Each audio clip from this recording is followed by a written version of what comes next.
நான் போறேன். யாரு தலைவர்களை எல்லாம் சமாதிக்கு ஒண்ணும் இல்ல, ஒரு மரியாதை செய்யறது தான். ஃபர்ஸ்ட் நாங்க தலைவர் சொன்னது அண்ணாவுக்கும் கலைஞருக்கும் மரியாதை செலுத்துங்க எங்களுக்கு சொல்லி அங்க போறோம். ரெனிவேஷன் ஒர்க்குன்னு சொல்லி போக தடுக்கிறாங்க. அப்ப நான் சொன்னேன், பரவாயில்ல, நான் ரொம்ப பெரிய மனசோட தான் நம்ம அரசியல் பண்ண விரும்பல, ஓகே பரவாயில்ல, ரெனிவேஷன் முடிட்டோம், அதுக்கப்புறம் நான் வரேன் தான் சொன்னேன். அப்போ அங்க இருக்கிற பத்திரிகையாளர் உங்களை மாதிரி இதே ஒரு 20 நாளைக்கு முன்னாடி உதயாநிதி வந்தார் அவர் பிறந்த நாளுக்கு. அவங்க எல்லாரும் போய் அவங்க மட்டும் அலோவ் பண்ணாங்க, அவங்க மட்டும் சமாதிங்களுக்கு போய் மரியாதை பண்ணாங்க, ஏன் உங்களை மறுக்கிறாங்க அப்படி பத்திரிகைக்காரர்கள் தான் கேட்டாங்க. அப்ப நான் அவங்க கிட்ட சொன்னேன், அவங்க கட்சி, அவங்க ஆட்சி, அவங்க பேரன். நான் உனக்கு கலைஞர் பேத்தி இல்லையா பேத்தியா இருந்தா ஒருவேளை அலுவல் பண்ணியிருக்கலாம், அவங்க பேரன்னா விடுறாங்க. அதனால இது ஒண்ணும் இல்ல, தலைவர்களுக்கு நம்ம மரியாதை செலுத்த தான் போறோம். ஒரு 5 நிமிஷம் நாங்க எல்லாரையும் கூட கேட்கல, 5 பேரை விடுங்கன்னு தான் கேட்டோம். அதுவே மறுக்கப்படுகிறது. புரியுதுங்களா? ஜனநாயகத்தின் குரல் வளையம் நசுக்கப்படுகிறது. அப்புறம் பரவாயில்ல, ஒண்ணும் வேண்டாம் அப்படின்னு சொல்லி நாங்க புரட்சி தலைவர் எம்ஜிஆர், ஜெயலலிதா அவர்களுடைய சமாதி, கர்ம வீரர் காமராஜர், அதே மாதிரி அம்பேத்கர் அவர்கள், பெரியார், அதே மாதிரி தேவர் சிலைக்கு மரியாதை செலுத்திட்டு வந்துட்டோம். அதனால வெறுமனே அரசியல் பண்ணாதீங்க, மக்களுக்கு நல்லது பண்ணுங்க. இங்க போக கூடாது, அங்க போக கூடாது, பேனர் வைக்க கூடாது, கொடி வை, இதெல்லாம் ஆட்சி. இந்த மாதிரி பாதிச்ச இடத்துக்கு வரணும். அத்தனை மந்திரி, எம்எல்ஏ, யார் இந்த ஏரியால கவுன்சிலர்ல இருந்து நிக்கணும். இங்க இதுக்கு என்ன தீர்வு, மக்களுக்கு என்ன இந்த பிரச்சனைக்கு தீர்வுன்னு இறங்கி வேலை பார்க்கணும். அதைத்தான் நான் சொல்றேன்.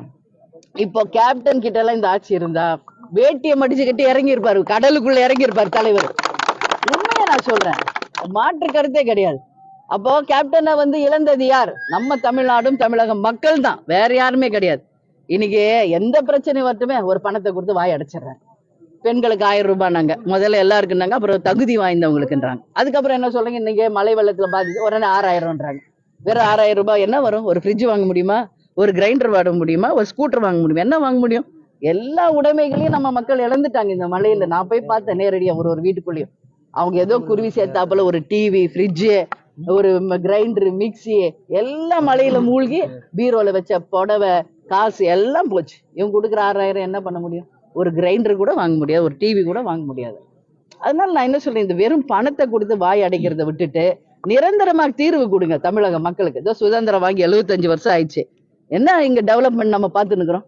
ஒண்ணுமே இல்லை, வெறும் ஊழல். இதே மாதிரி ஒரு பிரச்சனை வரும்போது பாக்குறது, அப்புறம் போயிட வேண்டியது. இதேதான் போட்டோ ஷூட் ஆட்சி தான் இப்ப நடக்குது. மக்களுக்கு நல்லது செய்யுங்க, அவங்களுடைய பிரச்சனைக்கு தீர்வு காணுங்கள் தான் நான் இந்த நேரத்தை கேட்டுக்கிறேன்.